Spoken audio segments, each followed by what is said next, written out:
இப்போ காங்கிரஸில் வந்து 60ன்னு சொன்னீங்கல்ல, 60 இல்லை, 60லேருந்து 72 சீட் வேணும்னு கேட்குறாங்க. துணை முதல்வர் வேணும்னு கேட்குறாங்க. எங்கள் திமுக கூட்டணியில்.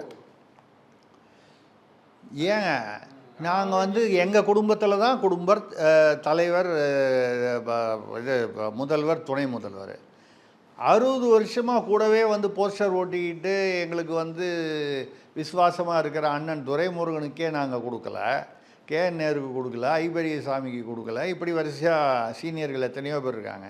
இத்தனை பேருக்கு கொடுக்காத அதெல்லாம் விடுங்க.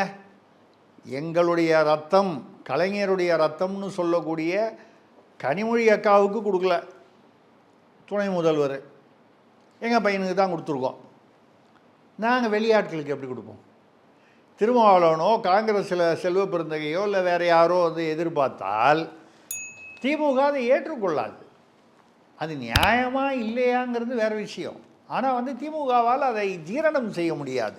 இப்போ இவங்களுக்கு என்னென்னா, இப்படியெல்லாம் அவமானப்பட்டு அசிங்கப்பட்டு இங்கே தான் நம்ம இருக்கணுமா? இப்போ இவ்வளோ நாள் வந்து எப்படி இருந்துச்சு?